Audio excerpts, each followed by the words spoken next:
gonna take a video. Step first door. Whoa. Oh, yeah.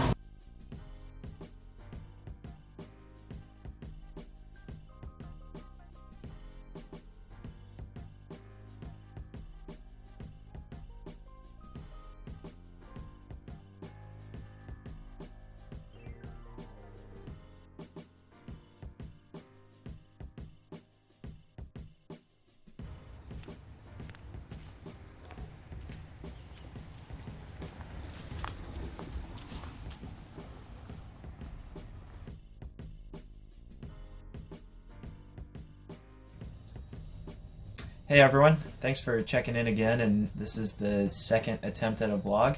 So I really appreciated all the feedback and comments from round one. A lot of people were mentioning how much I say and I'll try to keep that to a minimum. But keep in mind I'm also not a public speaker and I'm an actuary by background, so I will do my best, but no promises there. I'd much prefer sharing graphs and charts and numbers, more comfortable with that than giving monologues or talks about life or things like that through a video format. I love doing it, but it feels a little bit weird just kind of like speaking to a camera, right? So I'll do my best and just bear with me as I get more practice at this. So just to give you a quick update on our lives. So we are still living in Des Moines with our friends the Stevensons, and we're actually just starting a bigger holiday. So there's a holiday at the end of the month that's kind of, I've heard it called kind of the equivalent to Buddhist Lent. And so Nicole has all of next week off of school, and I have a few days off of work and taking a couple extra days, and we're actually about ready to head down in a couple days here to the Ozarks just to kind of get away a little bit and try to recharge and refresh a little bit, because things have been a little bit heavy. You know, it's a lot of ups and downs and trying to struggle through a night shift when kind of isolated, like it's, you know, 3:30 in the morning right now and everybody's asleep. And so just recording this to fill the time and share what's going on. So as far as work's going, I've been doing a lot of things with data dashboards, survey results, chatbot, flows, things like that. So I actually have a video in a little bit that I'll share just to give you a visual representation on what that looks like. But that's all going well. Myanmar itself is struggling a little bit right now in terms of coronavirus. They were mostly spared the first round through. They had maybe cases or official cases in the hundreds, and then we're kind of really quiet for many months, and it looked like, you know, they might have somehow come out okay. But over the last month or so, cases have really spiked, and they still have limitations on testings and things like that, but they went from hundreds of confirmed cases to over 40,000 really quickly, and just a few deaths to having a mortality rate that skyrocketed. So they went back, the country, or at least some of the cities went back into lockdown mode for a while, where you could only have one person leave the house, that kind of thing. Restaurants to carry out only, that kind of stuff that you're used to at this point. And they're starting to relax a little bit, but it's still a lot more tense of an environment than it was just even like 2 months ago. So it seems like they're getting it under control more and more, but it's definitely not a good situation there right now. And economically speaking, it's really wreaked havoc in a lot of ways. So many of the people in the country live day to day and don't have social safety nets or savings accounts or things that they can fall back on, and really you eat what you make in the day. So like whatever you make for that day in terms of your work, that's what you're spending on food and just to get by. And so a lot of places have been forced to shut down, especially factories, and a lot of the work we're doing is trying to better understand the impacts to those workers. And so I'm actually going to link a link an article from Reuters that talks about some of the situation. It's really bleak for a lot of people that, resorting to things like eating rats and snakes and like literally going hunting, you know, in the sewers, or like just to try to get by, because there's no other options left. And so the government's trying and the other people are trying, but it's just a bad situation. So yeah, so check out that article when I link it below and read some more details than I could give in a video like this. But it's definitely a dire situation in a lot of ways. So, and then also, like I said, here's the video if you want to see what my work itself looks like day to day. We're just trying to figure out a lot of different things when it comes to data or what's going on. And so here's what that looks like. Hey, so I wanted to share a little bit about what my work looks like day to day so you get a sense, or at least visually, of what I'm doing for my job at ONow. And so this is an example of a Power BI dashboard that I help to create and maintain. And so with these, we're looking at a lot of different things, but in this case, we have a digital coaching chatbot that we use for entrepreneurs to try to help teach different skills and techniques that they can use to help their business, especially during the COVID situation right now. So this dashboard we use to look internally at just the performance of the chatbot, whether it's people completing the coaching modules or whether it's specific questions to figure out, are there certain places that we could be doing better, or try different A/B tests. So like maybe try a different way of wording a question or a test or something like that to try to make it better for the audience. So this is kind of what it looks like when it's all said and done, and we'll look at this and track our progress and that sort of thing. And so to create this, we just have to figure out, what are we trying to track, with this graph, like percent of people that start the chatbot that actually finish the content. And these are actually really good numbers for chatbots in general. Or, maybe we're looking at total number of users, in the chatbot or finishing the content. And so we have a few different things, or like the demographics, how they're distributed. And so to get here, we start with all these different tables of information, right? And then we have to piece it together. It's a little bit like, reminds me of like, like electrical circuits or things like that, where you can kind of connect the different tables to get what you need and pair a bunch of different data sources together. So I'm trying to help maintain that and create it and build it and do it for a whole bunch of different projects. But just wanted to share a little bit of what my actual work looks like on a daily basis. So there you go.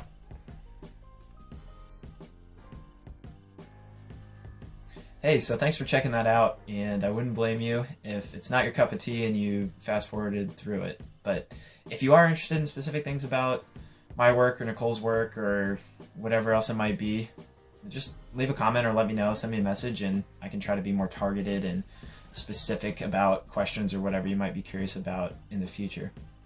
So moving on, last time I talked a little bit about peace and quiet and the sense of just like this abiding calm that I was trying to cultivate in my life. And so kind of continuing off that, but kind of turning right a little bit, I want to talk about an area where I think I'm struggling a little bit in terms of being able to actually achieve some of that I talked about last time.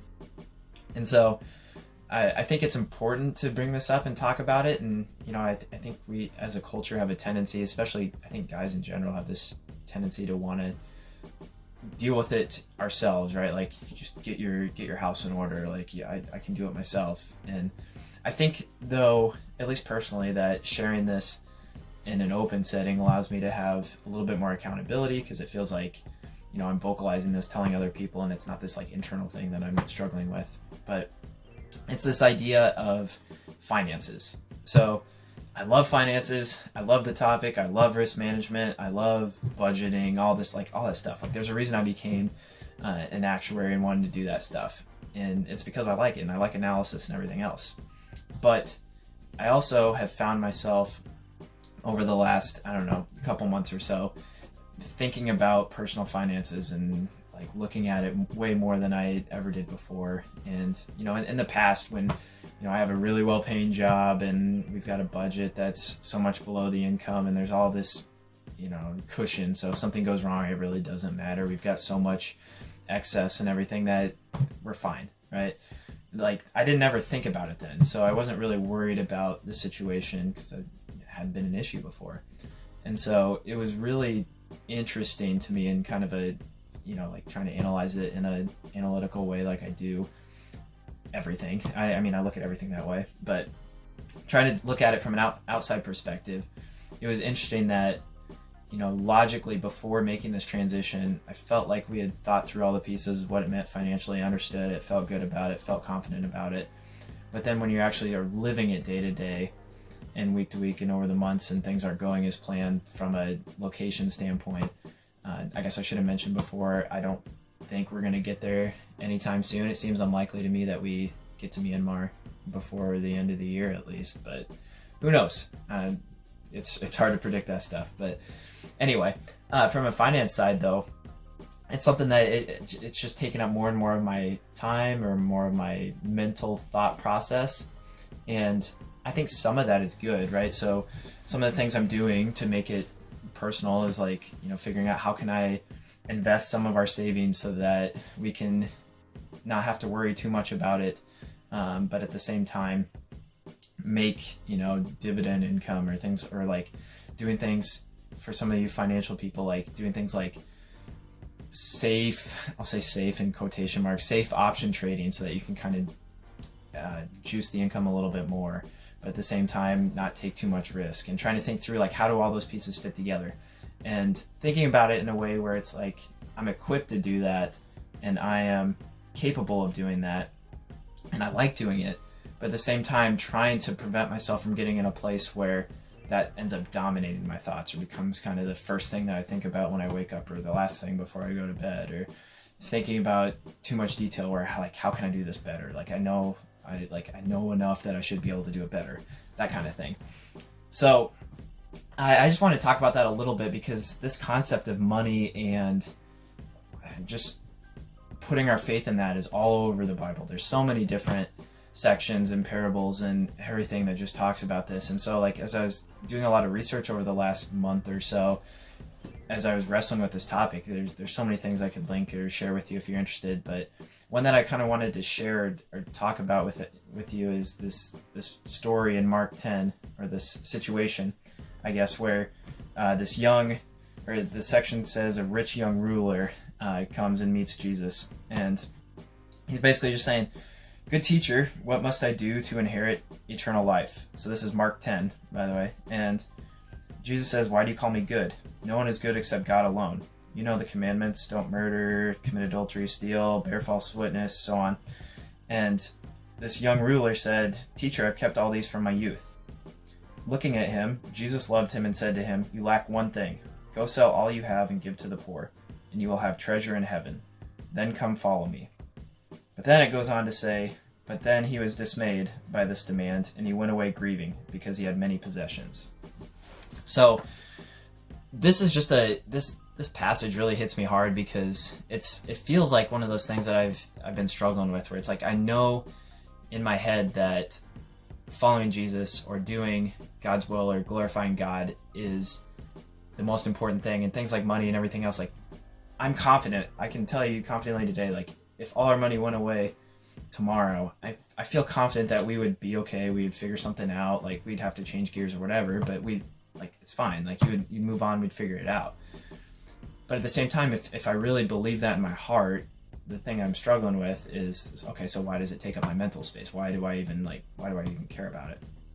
And I think culturally, this is something that is especially hard for us in the American system, where it's like things like money, security, meeting expectations, judging our worth by our net worth is just so common, right? And so I think what I'm thinking of here is that even logical, right? So if we have a prioritization system where we believe, so I'm going to get logical here. So if we believe and know and trust that God is sovereign and God is first, and that he's going to take care of us, maybe not the way we think, but he's going to take care of us, and everything in eternity is better than right now.